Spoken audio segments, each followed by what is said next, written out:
From beanies to carry bags and from shoes to caps, browse our shop now at tntradio.live. Deconstructing psyops, propaganda, and mainstream media garbage. Connecting the dots. You're with Matt Arrett and Connecting the Dots on today's News Talk Radio, TNT. All right, welcome back to Connecting the Dots. I'm joined here by Levan Gudadze, who is a fantastic geopolitical analyst and somebody who has been maintaining a couple of wonderful YouTube analytical websites, one a little bit more than the other as far as geopolitical analysis. One is Opinion with Levan, and the other one is From Russia with Levan. Levan is also a frequent guest on the Duran with the two Alexes. His analysis is something I've appreciated for a long time as far as geopolitical play-by-plays, but also an ability to take a step back and appreciate some of the contours of the broader terrain that we're living in, the historical currents. So I really do appreciate having you on, Levan. Welcome to TNT Radio. Thank you very much. It's my pleasure to be here. Great honor. Thank you for inviting me. Of course, it's a great honor on our side too. And let me ask you this: I like starting with a bit of a personal question first. So you're from Georgia, if I understand right, and now you moved to Russia, where Yes. you are currently set up. Okay, what made you come up to the decision to say, okay, Georgia's not the place necessarily I want to be in right now. I feel like Russia is going to be a more strategic place for me to work and speak within. What made that decision happen? It's a long story. I'll try to share with you in as short as possible. So, in 2008, I was editor-in-chief of news agency in Georgia, and unfortunately, conflict erupted. Initially, civil war inside Georgia between Tbilisi and Tskhinvali, that's the capital of South Ossetia. It was a decades-old conflict since the collapse of Soviet Union, basically, and at the time, president of Georgia was Mikhail Saakashvili. His regime did not like what we were doing.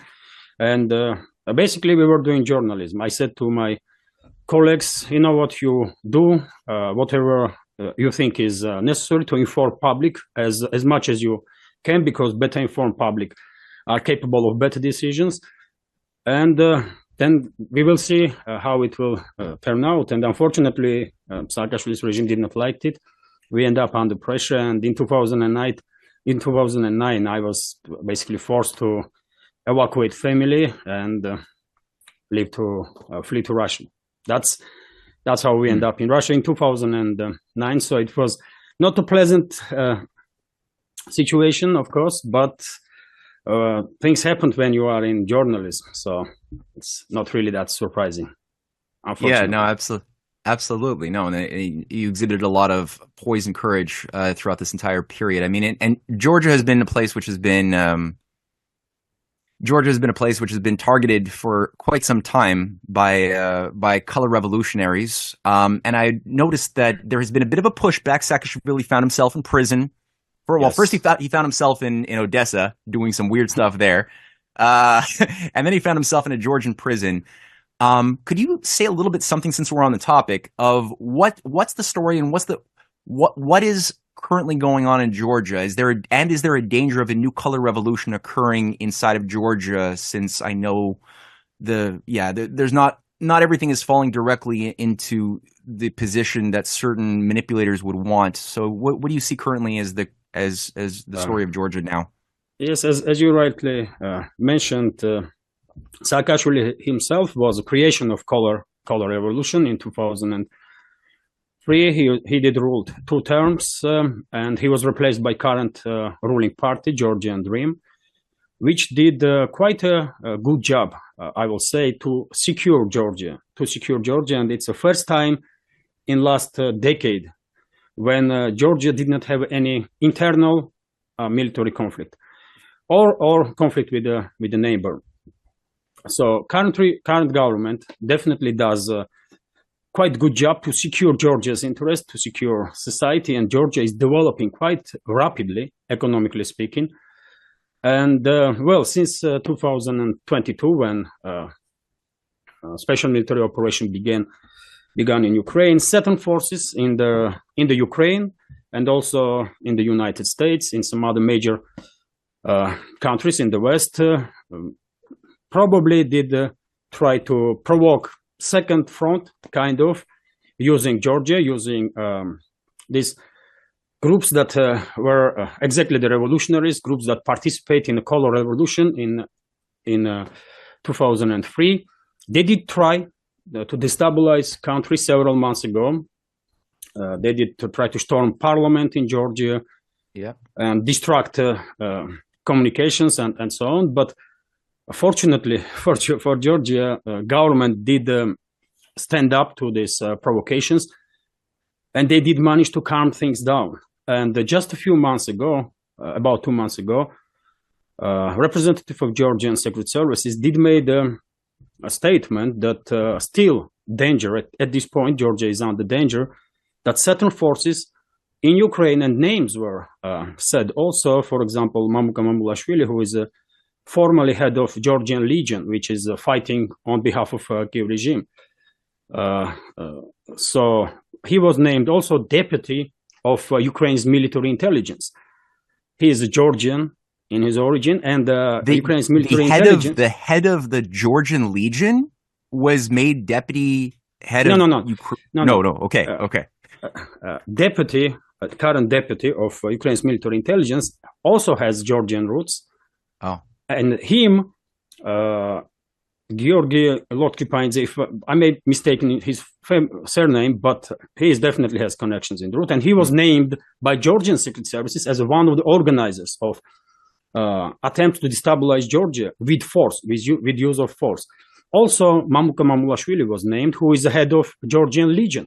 Right. That's a group of mercenaries, basically, that are operating under umbrella of military intelligence of Ukraine. And you can clearly see connections, isn't it? One Georgian is deputy, and this is Georgian Legion. And some other groups also was named by Georgia's security services inside the Georgia. And fortunately, at least for now, they did manage to keep things under control. But the danger that certain forces will be used to destabilize Georgia, to conduct regime change or color revolution, and then use Georgia as a kind of second front against Russia, still exist.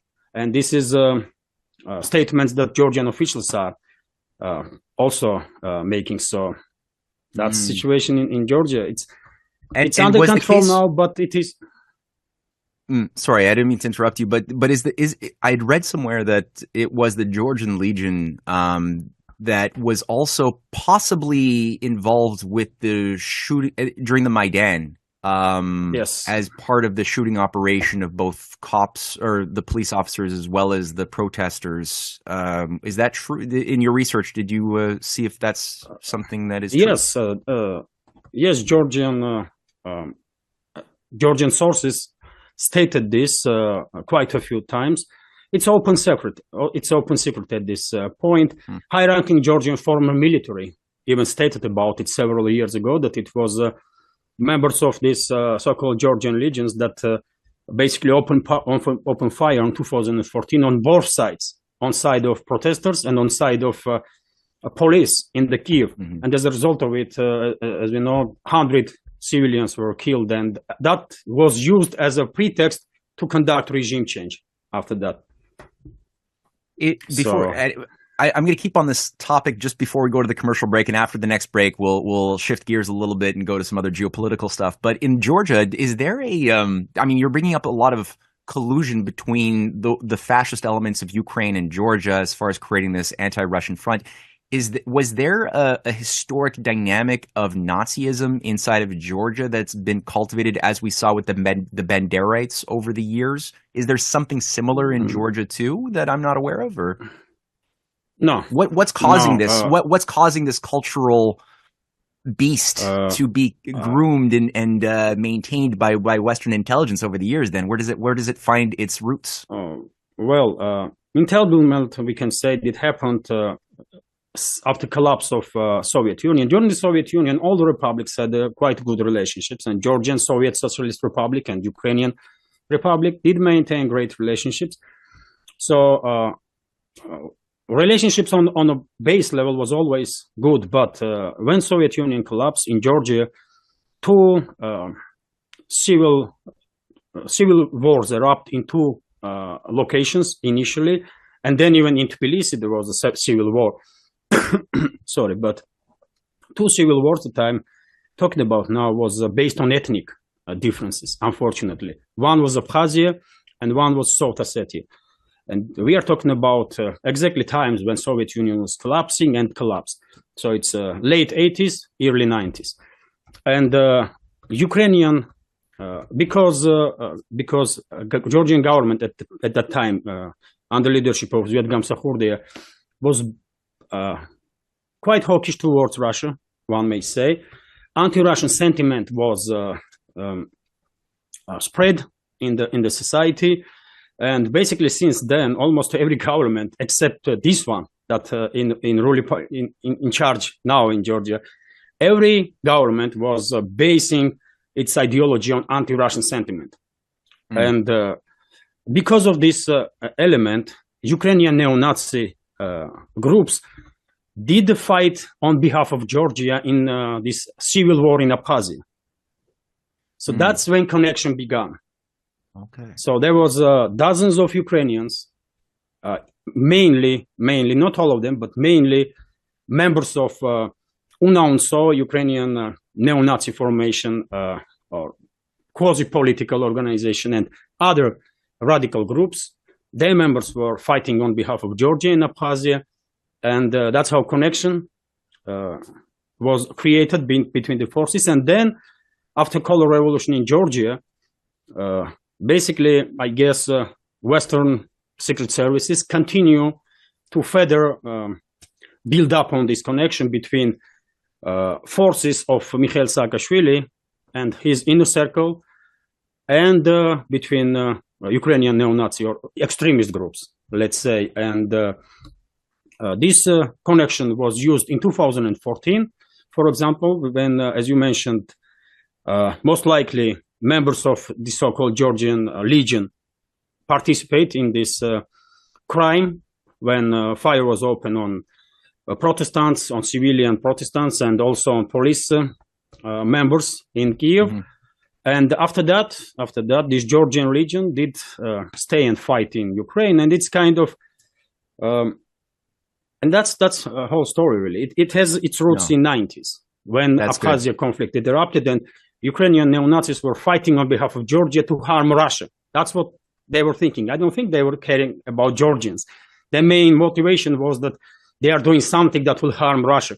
And Ukrainian Nazis also did fight in Chechen war. Of course, there were a number of Ukrainian extremists were very actively participating on behalf of terrorists in 90s when military operation was conducted in Chechen Republic. So this is very efficient. I appreciate this very condensed overview, and this is good. We're going to take a quick break, and we're going to come right back with more on TNT Radio.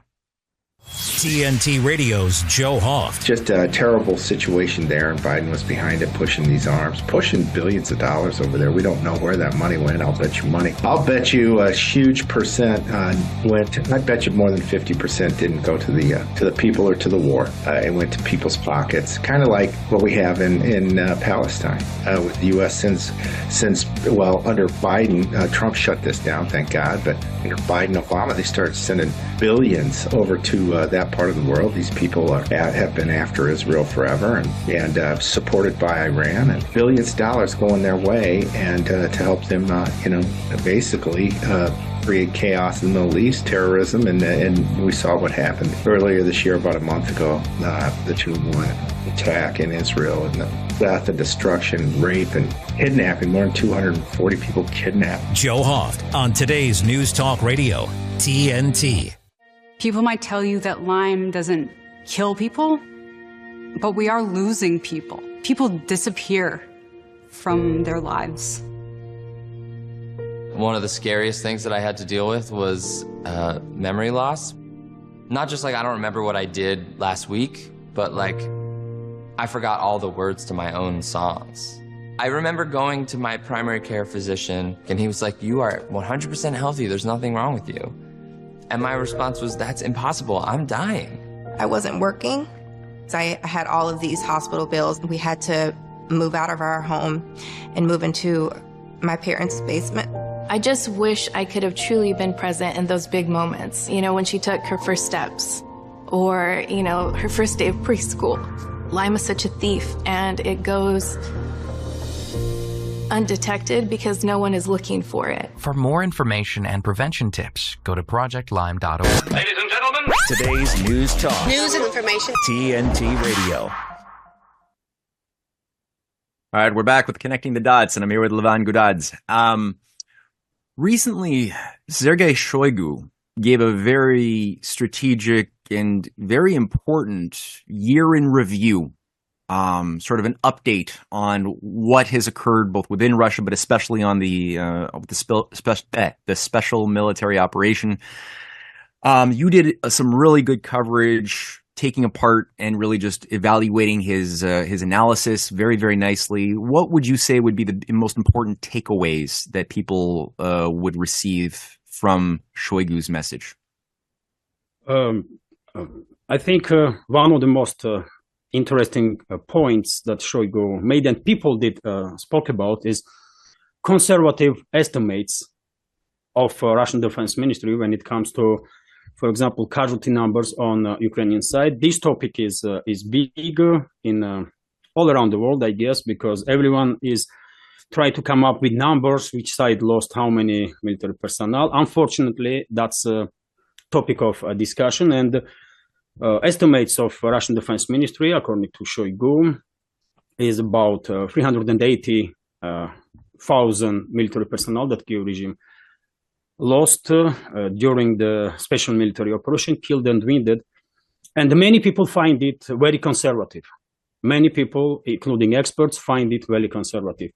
Estimate also of course, Shoigu highlighted that all the goals of special military operation is succeeding. Russian military industrial complex is quite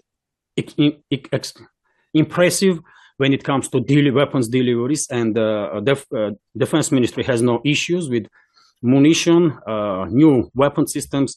Shoigu did mention that new type of weapons have been deployed to frontline, for example, in 4-7 months time, when usually in peace times, these kind of developments take like 5-7 years. That was also interesting. And well, main point, of course, was that all the goals of special military operation will be achieved. This is important because lately Western media outlets began pushing this narrative, as I understand, that some sort of negotiations, it's time to some sort of negotiations to begin.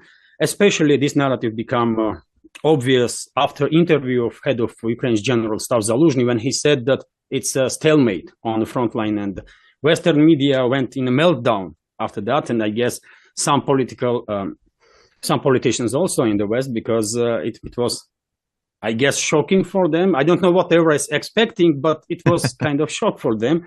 And Shoigu, then Gerasimov, and even President of Russian Federation did make statements that despite the expectations of some forces in the West, all the goals of special military operation, demilitarization, denazification will be achieved. And basically quite direct messages have been sent that negotiations can take place.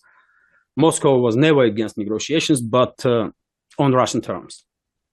It's quite clear that negotiations will take place on Russian terms, and these terms will be much more severe than in 2022, in March, April of 2022, when negotiations did take place in Turkey. But and Kiev has the initial agreement for truce, to end hostilities. And if you remember, Russian forces withdraw from Kiev region, Chernigov and Sumy region as a gesture of goodwill, to demonstrate that Russia is serious when it comes to peace talks. And Russia was demanding quite little: protection of Russian speakers, protection of Russian language, and neutrality of Ukraine. Yeah. But unfortunately, even though initially Kiev agreed on these terms, then Boris Johnson, then Prime Minister of UK, went to Kiev. Also, high-ranking officials from US, and these negotiations were derailed. And now Moscow is quite clear that this time terms of Russia will be very different, very different. And Shoigu did spoke about so many topics, important topics, that it's hard to pinpoint. No, and this is not going to replicate people sitting down and listening, or at least reading the captions under his speech, which can be done if they go to Taz, or there's a variety of websites that are hosting that, or just read the transcript. But this is good. I really appreciate the general summary and the essence of the lessons. Wasn't it the case as well that the head, or one of the head negotiators for the Ukrainian side during those peace negotiations, or at least discussions, ended up dying, or dying a very strange premature death, which eliminated a lot of the. He was assassinated, right? He was assassinated by SBU, Ukraine's one secret service, and this individual was working for another Ukrainian secret service. He was working for military intelligence. And the SBU, Ukraine's other intelligence service, thought that he was an agent of Russia or something like that, and they assassinate him. So that's a level That's good. That's rich, because we often overly simplify things when we talk about Russia is this, America is this, Ukraine is this, and we don't appreciate that there are factions within different countries that represent different interests. And it's so important to take the time to just appreciate some of that nuance, so that we don't misjudge what's going on right in front of our noses that so many people do. So, yeah, I didn't realize that myself, that there were these two different factions within. I didn't understand what he represented, such that he was killed by something within his own government. That confused me. So I appreciate you saying that. At this point, this confrontation, internal confrontation, even more severe, because since at this point, famous statements of Zaluzhny, when he said that it's a stalemate, and he began criticizing basically Zelensky and his policies quite openly, and he declared basically himself as a major opposition candidate at this point, major leader of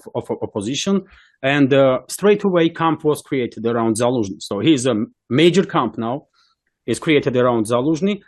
Zelensky, of course, has his own camp, and also Budanov, head of military intelligence in Ukraine. He has a camp also, and just recently, wife of Budanov ended up in hospital because, according to even Ukrainian sources, SBU tried to assassinate Budanov, and they mistook something happened, and his wife was poisoned, and her bodyguards instead of Budanov. So things in Kiev are very much escalating at this point. Maybe in the West, media are not reporting about it, but things are very tense in Ukraine right now among internal discounts. Oh yeah, no, it sounds really daggers out.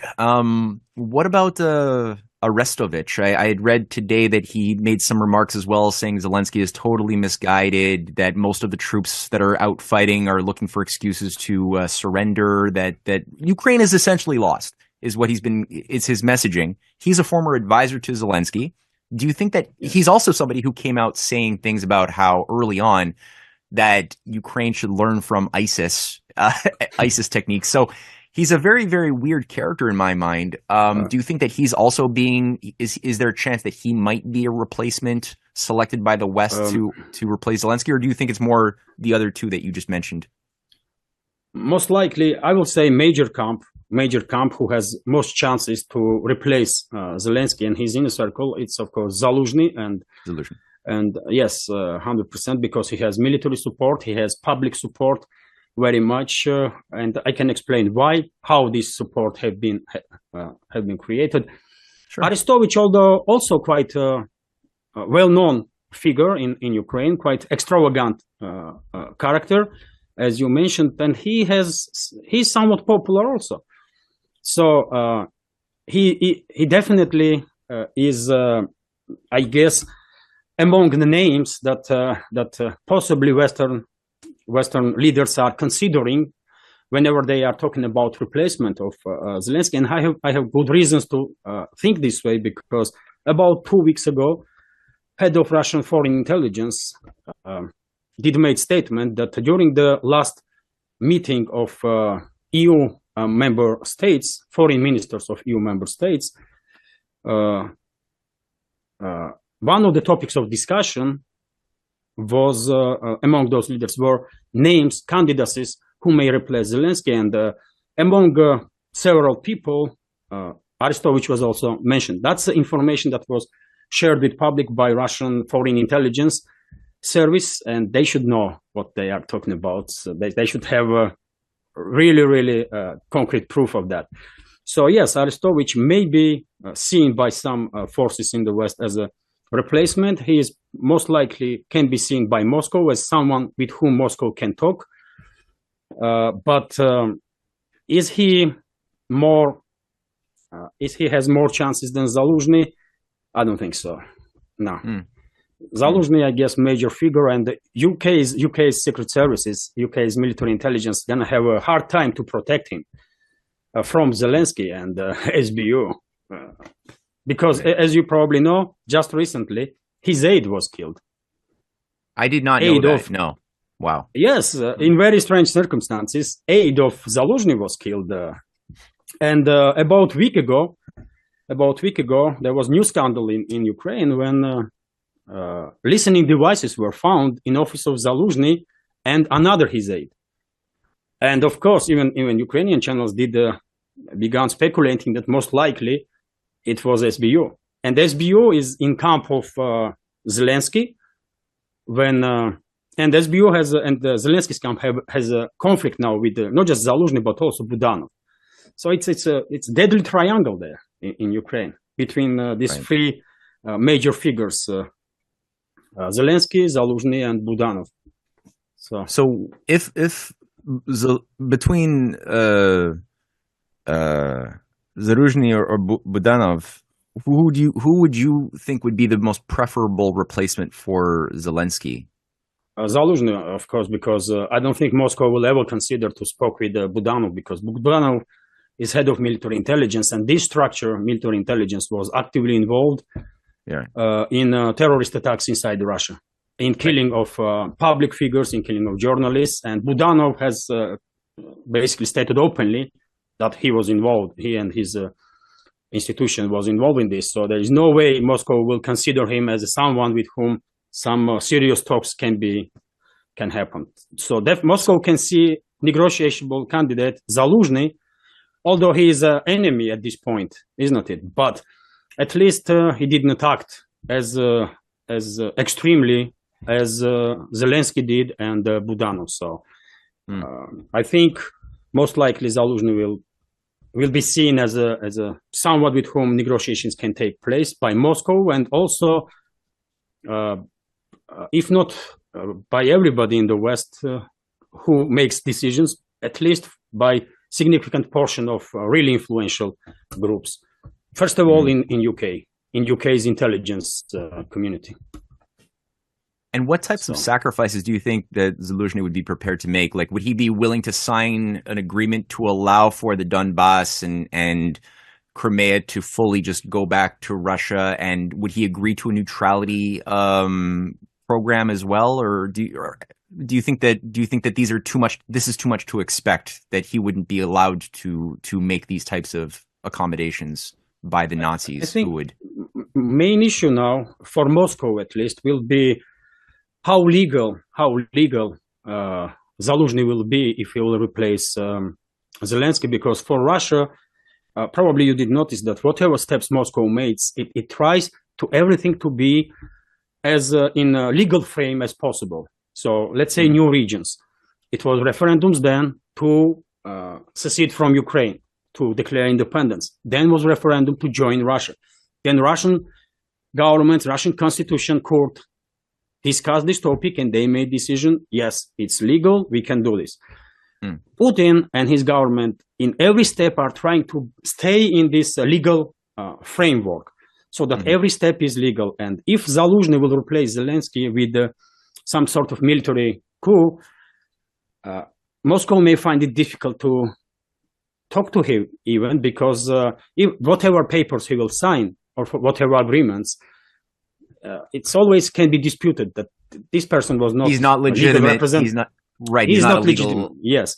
This is one of the reasons why Zelensky is free to walk around Ukraine, for example, and many people, even in Russia, and I guess outside of Russia, also probably wondering why is it happening. because people did see what, let's say, US does whenever they're conducting some special military operation. In Iraq, they hunt down Saddam Hussein. In Libya, we know what happened to Gaddafi. But in a special military operation, we can all see that Zaluzhny is basically several times visited even frontline and nothing happened to him. He is safe and secure. And one of the reasons why, because someone who will eventually sign any agreement, has to be legitimate. This is a very crucial point for Moscow, I believe.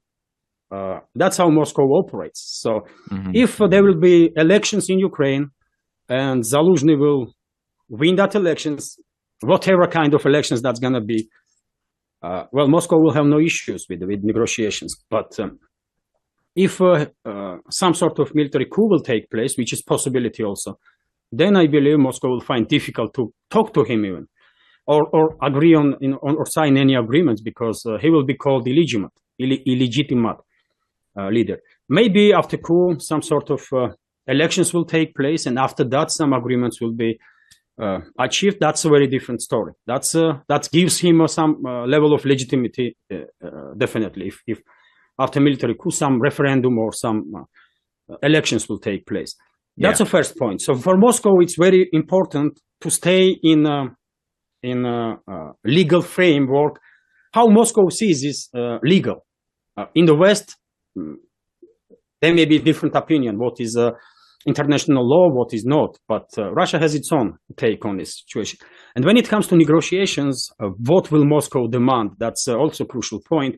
I believe at this point, at least what Moscow will demand is full control over the entire southern eastern part of Ukraine, from Kharkov region up to Odessa region. There can be no other sort of negotiations. If Ukraine as a state will survive in Kiev and surrounding regions, only because Russia did allow this to happen, and only if Russia will establish full control, undisputable control over the southern eastern parts, which is Russian speaker regions, and basically Russian regions that was gifted to Ukraine by Bolsheviks after revolution, and so let's do this. After collapse of Soviet Union. I want to get into some of this. Sorry. I definitely want to get into some of this history, and also certain things Putin said that I think touch on some of this history in recent remarks. So let's do that after a short break on TNT Radio. With his expert analysis and opinion, this is TNT Radio's Timothy Shea. Stop letting leftists set the agenda. Stop letting them turn nothing burgers into the most pressing issues of the day. Stop letting them use words like inclusion, equity, fairness, and diversity as cudgels to beat you into submission. Stop bowing, stop scraping, stop bending the knee, and stop giving them what they desire. An abject apology, assuring them that they'll get their way and everything will be fine. Because it won't be fine. That won't be the last complaint. Every time you submit to them, you encourage them.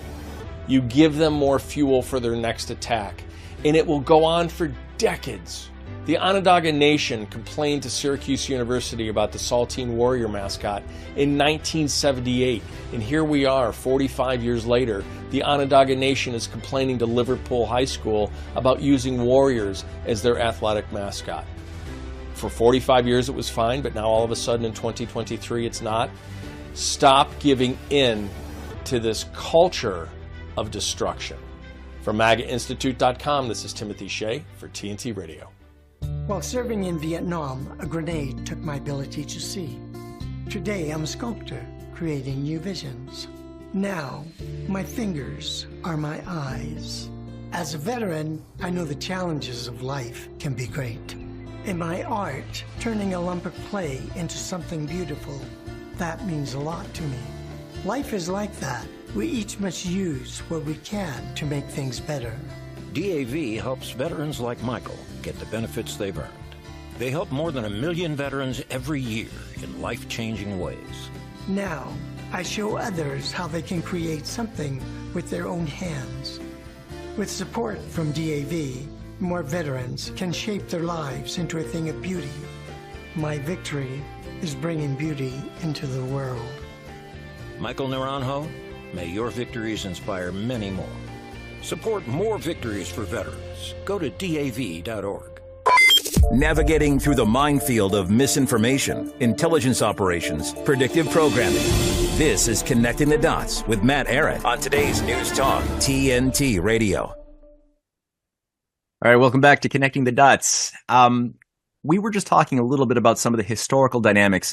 Oftentimes when people look at a map and they look at a country, they sort of see the current borders as these immutable, crystallized things, and they lose a sense of process, that the borders of most countries are much more fluid than they realize and are shaped by all sorts of decisions made by humans, being tragic or heroic. But history is much richer than people often think. And we were just talking about Ukraine in general, the historic evolution of what brought us to the current situation of flux that is Ukraine. And Putin recently stated that the only historic how did you word it? The only guarantor for territorial integrity of Ukraine was historically Russia. He said this also around the same time that he gave, I don't know if it was the same speech, where he was remarking that certain forces within Poland might have dreams of reclaiming West Ukraine, Galicia. And he's like, you know what? We won't intervene. We'll let history decide and figure things out. What can you say to that? What's all of this about?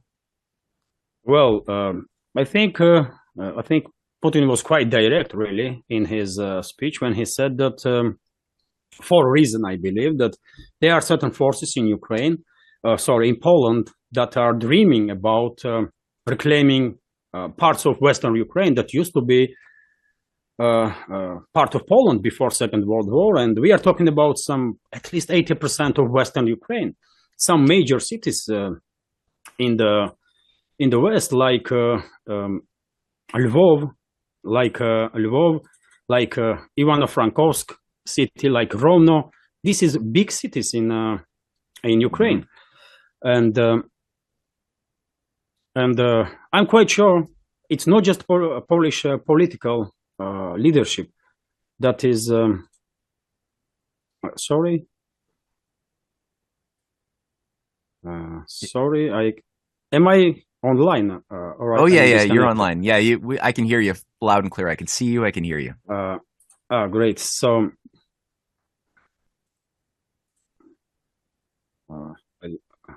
So sorry, I will continue if I may. So Putin was very, very clear that there are some forces who will like to reclaim western parts of Ukraine that used to be part of Poland. And I also believe that this is inevitability. I believe that this conflict in Ukraine will end by full-scale disintegration of Ukraine.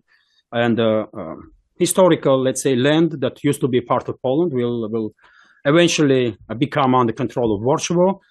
Also, parts of Hungary before First World War, which was then given to Czechoslovakia, and then from Czechoslovakia to USSR, also will probably return to Hungary, and parts of Romania, right next to Moldova, will also become under control of Romania. That's the Bessarabia, right? Yes, yes, and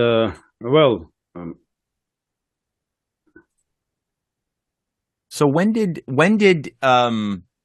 because you were mentioning that the Bolsheviks gave a lot of this land over to or contributed to the creation of the current situation of borders in Ukraine. What did the Bolsheviks do? I know Putin's been quite critical about some of the decisions that were made early on. What was that? What did they do?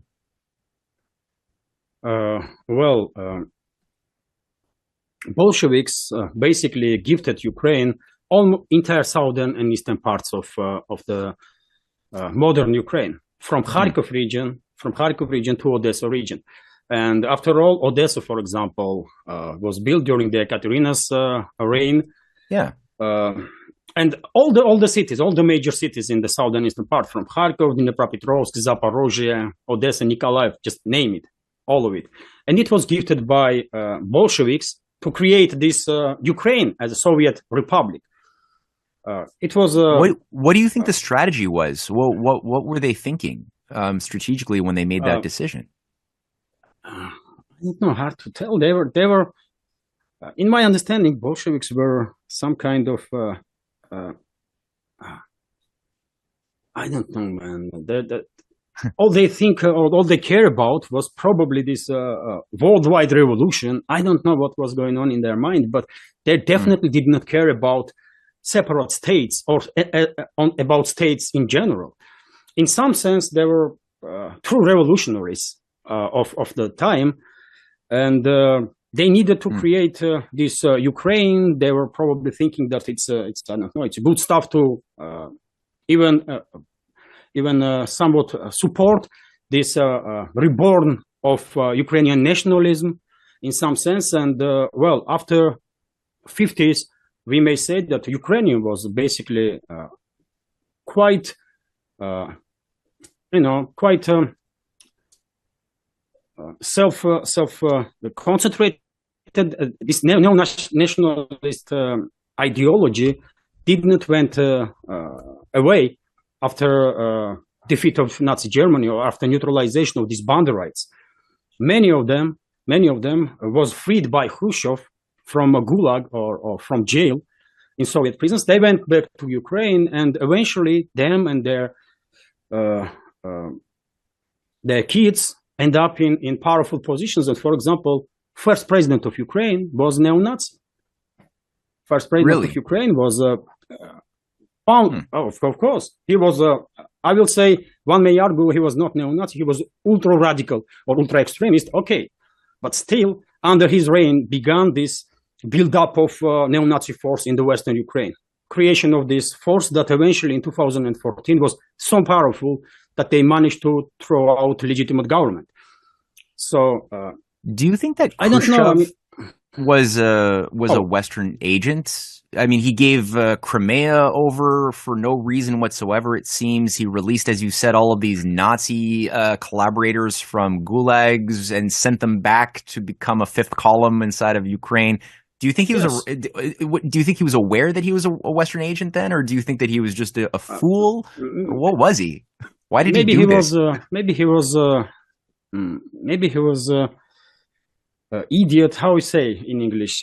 Useful idiot. Useful idiot. Maybe that's what he was really, because according to law, even during the Soviet Union, procedure when Crimea was given to Ukraine was not fully fulfilled. So now Crimean officials and some officials in mainland Russia are arguing on legal points that entire this secession of Crimea from Russia was not legal even by Soviet law at the time. But because it was a one-party state and Khrushchev was basically kind of dictator, he said that's what we're gonna do, and that's what was done. Basically, Crimea was gifted to Ukraine for no reason. Some people are arguing that it was done because of water supply. Because of water supply, really? I mean, who does that kind of stuff, man? No, that's not persuasive. Yes, especially if you take in account how important Crimea is for Russian history and Russian culture. It's, Russia did fought and lost so much lives for Crimea to establish control over this territory and to build the entire southern Russia. And then this individual came in and just gifted Crimea in 1954 to Ukraine for no apparent reason, really. So maybe he was useful idiot. Maybe, I don't know. Maybe he was Ukrainian nationalist. After all, he was from Ukraine. He was from Ukraine. That's true. I forgot about that. He was right. From Ukraine. So okay, who knows what was going on in his mind, you know? Huh. But well, it's not just Crimea, as I said, man. From Kharkov to Dnipropetrovsk to Odessa, yes, Zaporozhye, etc. Odessa, entire these territories was part of Russia, historical Russia, and the Bolsheviks did took this land and just gifted to Ukraine to create modern Ukraine. Well, they had the name for themselves, those Bolsheviks, isn't it? They were for proletariat revolution all around the world, and they did not care about national states. I guess that was not important for them. Right. It ultimately didn't play. The sovereign nation state didn't play a role so much in their equation of what the world should be.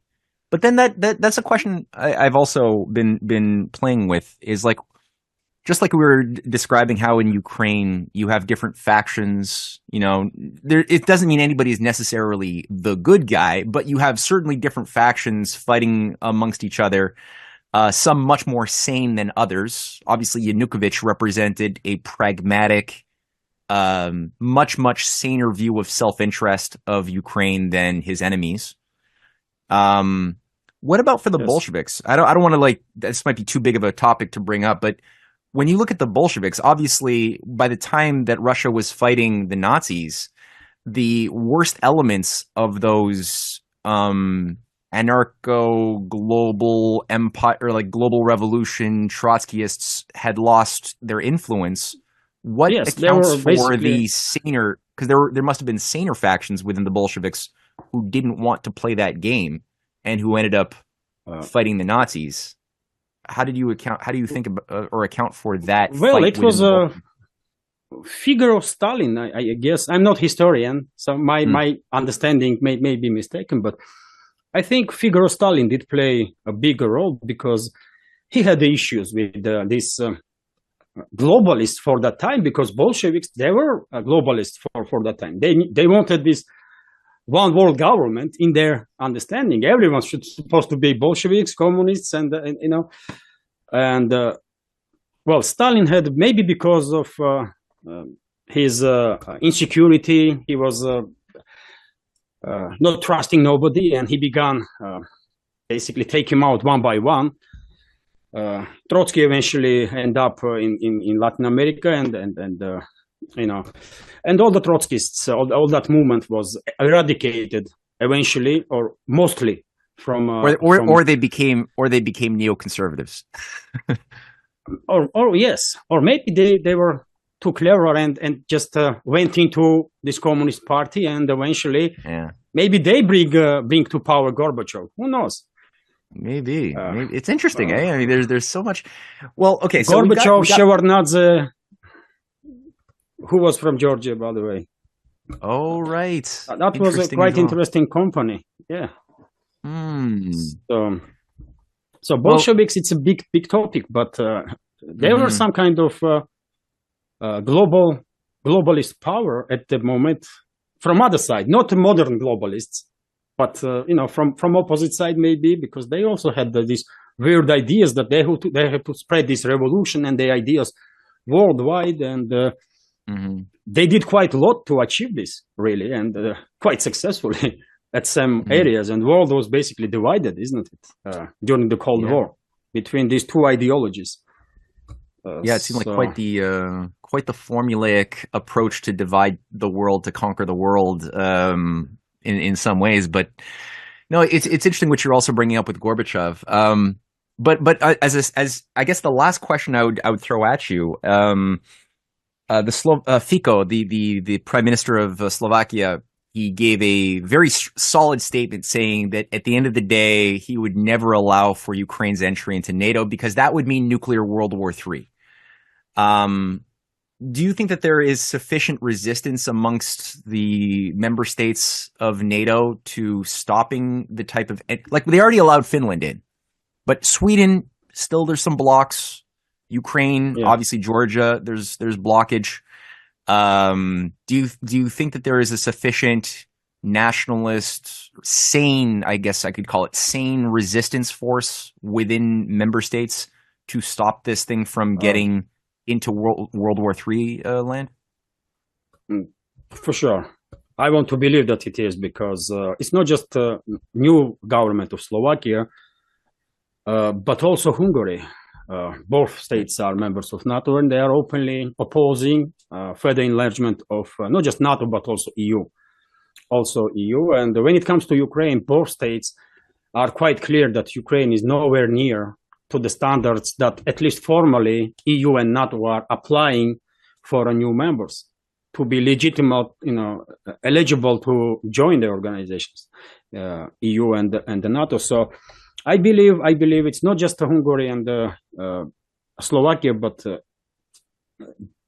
if there is any deep state in major European states, let's say in Germany, in France, even in UK, they will probably be opposing idea that Ukraine may join NATO. Maybe they did not ever take seriously this topic, and they just use Ukraine as a pawn from very beginning to generate this confrontation, and then to provoke this confrontation between Russia and Ukraine, and then use it as an additional reason to force, let's say, NATO member states in Europe to increase their budget spendings on military, and by reinforcing, by militarizing basically NATO member states, prepare themselves not to fight Russia, but China. I believe main goal for Western ruling class is China, and they use Ukraine as a proxy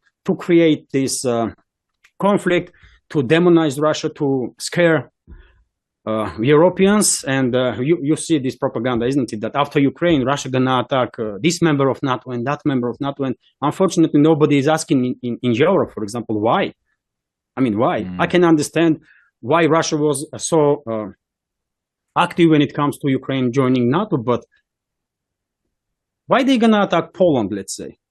Well, also the fact that Putin just gave a sort of green light to Poland to take a chunk of Ukraine if they want to, should, I think, disprove the thesis that he wants to take Ukraine and has global ambitions. No, he's basically saying, Poland, you want it, you take it. I mean, it's up to you. That's not our... Yes, absolutely. And very same time he said that, but we will not give nobody our territory. And of course he meant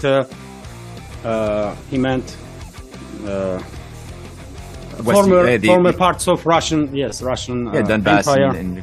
Yes, absolutely. Of course, Donbass. As you can hear from the music, it's coming on. So let's just say, if people want to reach you and follow your work, where do they go? Levan Gudadze Opinion, name of my channels on Rumble, YouTube, and Telegram. So okay, Telegram especially, it's a fantastic resource, highly suggested. So this has been a great episode of Connecting the Dots. We'll see everybody next week on TNTRadio.live. Thank you.